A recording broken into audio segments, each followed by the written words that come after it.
नमस्ते दोस्तों, मैं एसके गजना।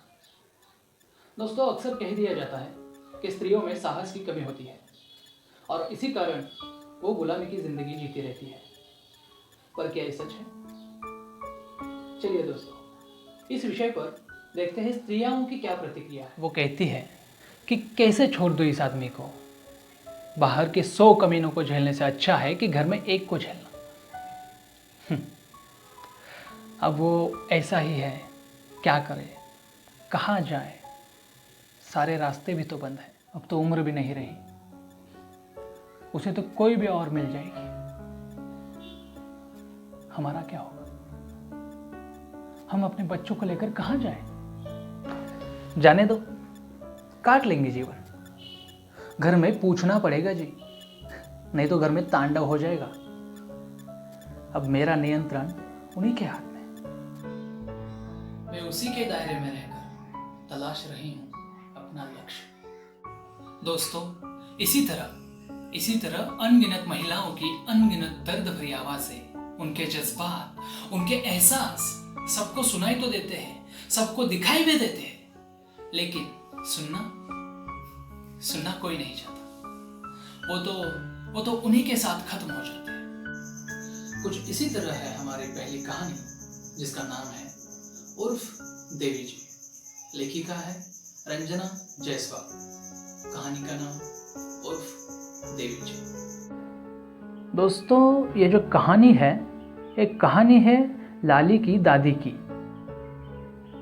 गांव कस्बों में स्त्री का गोरा रंग आज भी बहुत महत्व रखता है। दोस्तों,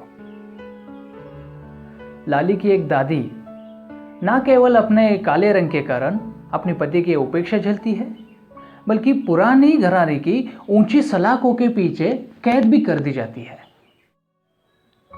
गांव के छोटे छोटे बच्चे उसे देखने आते हैं और पगली समझकर तालियां भी बजाते हैं। दोस्तों, लेकिन फिर भी वो कभी सिंदूर लगाना नहीं भूलती, अपने पति के लिए दुआ मांगना नहीं भूलती। वो हर रोज अपने पति के भलाई के लिए दुआ मांगती है और उसका पति अपनी दूसरी पत्नी के साथ आराम से अपना जीवन व्यतीत कर रहा होता है। दादी के अंतिम समय में लाली दादी को आजाद करने के लिए कुंडी खोल देती है, लेकिन दादी नहीं भागती। वो तो खुली कोठरी में भी बंदी की तरह लेटी रहती है। तब लाली को पता चला कि दादी क्यों आजाद नहीं होना चाहती। दोस्तों, आखिर कोई तब कैसे उड़ेगा जब उसके पंख उड़ना ही भूल गए हो? तब शायद मुक्ति नहीं मिल पाती,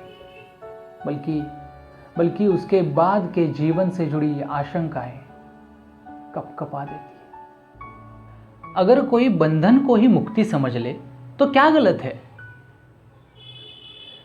मुक्ति तभी सहती है जब उसकी कामना शेष रहे, अन्यथा मुक्ति से भी भय लगता है।